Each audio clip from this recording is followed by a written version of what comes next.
warahmatullahi wabarakatuh. Kami dari kelompok 13 mata kuliah Perekonomian Indonesia. Saya Rizky Sakinah. Baiklah, di sini saya dan rekan saya akan membahas materi kami yang berjudul Daya Saing dan Liberalisasi Perdagangan Internasional. Baiklah, saya akan membahas tentang daya saing. Daya saing adalah sebuah konsep yang cukup rumit. Tak ada satupun indikator yang dapat digunakan untuk mengukur daya saing, yang memang sangat sulit untuk diukur. Adapun daya saing ekonomi adalah suatu konsep yang umumnya digunakan di dalam ekonomi yang biasanya merujuk kepada komitmen terhadap persaingan pasar dan khususnya perusahaan dan keberhasilan dalam persaingan internasional dalam khususnya negara. Dalam 2 dekade terakhir, seiring dengan semakin mengglobalnya perekonomian dunia dan persaingan bebas, daya saing telah menjadi konsep dan kunci bagi perusahaan, negara, dan wilayah untuk bisa berhasil dan berpartisipasi di dalam globalisasi dan perdagangan bebas dunia. Ketentuan daya saing sebuah bangsa, negara, dan ekonomi ditentukan oleh kekuatan pondasi dan sejumlah pilar yang masing-masing mempunyai daya saing sendiri.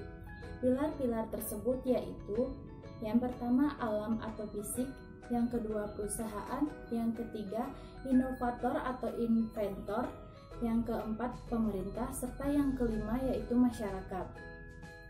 Daya saing perusahaan terdiri dari 4 elemen: skop daya saing perusahaan, kapabilitas organisasi dari perusahaan, kompetensi pengusaha atau pemilik usaha, dan kinerjanya.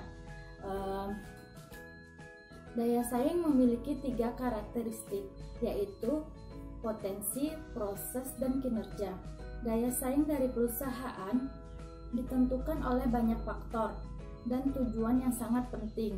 Di antaranya yaitu keahlian atau tingkat pendidikan pekerjanya, keahlian pengusahanya, ketersediaan modal, sistem organisasi, manajemen yang baik, serta ketersediaan teknologi, dan juga ketersediaan informasi dan ketersediaan input-input lainnya seperti energi dan bahan baku. Sebuah perusahaan yang memiliki daya saing dicirikan oleh sejumlah aspek internal perusahaan yang terkait dengan tujuan faktor utama penentu daya saing, dan aspek eksternal yang terkait dengan kinerja. Dalam aspek internal ada 3 yang penting. Yang pertama yaitu sumber daya manusianya, dan termasuk yaitu pekerja dan pemilik usaha. Yang kedua, ketersediaan teknologi, dan yang ketiga, organisasi dan manajemennya yang baik. Daya saing Indonesia versi World Economic Forum atau WEF. Daya saing dalam pengertian WEF adalah daya saing suatu negara atau ekonomi, yaitu daya saing suatu produk. Daya saing suatu negara akan sangat membantu daya saing suatu produk-produk dari negara tersebut. Metode yang digunakan oleh WEF untuk menentukan daya saing global sebuah negaranya adalah suatu kombinasi antara analisis data sekunder dan data primer yang meliputi sejumlah aspek yang sangat teoritis dianggap sangat berpengaruh terhadap tingkat daya saing suatu negara ataupun ekonominya. Ada 3 faktor yang menentukan tingkat daya saing sebuah negara. Kelompok pertama yaitu persyaratan dasar seperti kelembagaan, infrastruktur, dan kondisi makroekonomi, dan tingkat pendidikan serta kesehatan masyarakat. Dan faktor yang kedua yaitu faktor-faktor yang bisa meningkatkan efisiensi ekonomi seperti pendidikan tinggi dan pelatihan, kinerja pasar dan efisiensi, serta ketersediaan ekonominya, yaitu faktor-faktor inovasi dan kecanggihan proses produk di dalam perusahaan yang secara bersamaan menentukan tingkat inovasi suatu negara. Kendala yang dihadapi dalam meningkatkan daya saing, yang pertama yaitu infrastruktur, yang kedua iklim berusaha, yang ketiga teknologi dan inovasi, yang keempat sumber daya manusianya. Baiklah, di sini saya akan melanjutkan penjelasan dari Rizky. C. Dampak liberalisasi terhadap perekonomian Indonesia. 1. Pengertian liberalisasi perdagangan regional. Liberalisasi perdagangan adalah konsep ekonomi yang mengacu kepada berlangsungnya penjualan produk antara negara tanpa dikenai pajak ekspor, impor, atau hambatan perdagangan lainnya.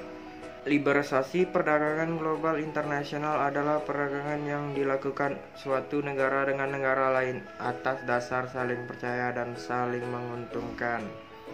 Liberalisasi perdagangan internasional terhadap kesejahteraan adalah akan terjadinya ketimpangan. Masyarakat yang sejahtera akan semakin sejahtera, sementara masyarakat miskin akan semakin terpuruk. Misalnya untuk negara-negara tertinggal yang selalu mengendalikan impor, maka pertumbuhan ekonominya akan semakin terpuruk. Karena tingkat produksi dalam negeri menurun, hal ini dikarenakan produk lokal akan mengalami kesulitan dalam bersaing, bukan hanya bersaing dari segi harga, namun juga bersaing dari segi kualitas. Globalisasi di bidang perdagangan telah mendorong Indonesia untuk turut serta menerapkan kebijakan liberalisasi perdagangan.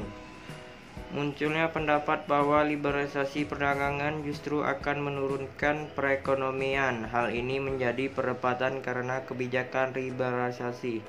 Liberalisasi perdagangan menjadi tantangan sekaligus peluang untuk meningkatkan perekonomian. Karena itu menjadi penting untuk menganalisis bagaimana dampak liberalisasi perdagangan terhadap perekonomian Indonesia. Positif terhadap perbuatan ekonomi Indonesia sebesar 0,05, artinya 1% kenaikan perubahan keterbukaan perdagangan menyebabkan perubahan pertumbuhan ekonomi meningkat sebesar 0,05%. Jika dilihat dari nilainya, dampaknya memang tidak terlalu besar. Tetapi hal ini sudah cukup membuktikan bahwa kegiatan perdagangan yang dilakukan Indonesia selama ini mendorong perekonomian. Untuk meningkatkan dampak positif ini, pemerintah perlu melakukan reformulasi kebijakan liberalisasi perdagangan yang dapat terus meningkat perekonomian Indonesia. Sekian dan terima kasih. Itulah penjelasan yang saya berikan. Sekian makalah dari kelompok 13, lebih dan kurang kami mohon maaf. Wabillahi taufiq wal hidayah. Wassalamualaikum warahmatullahi wabarakatuh.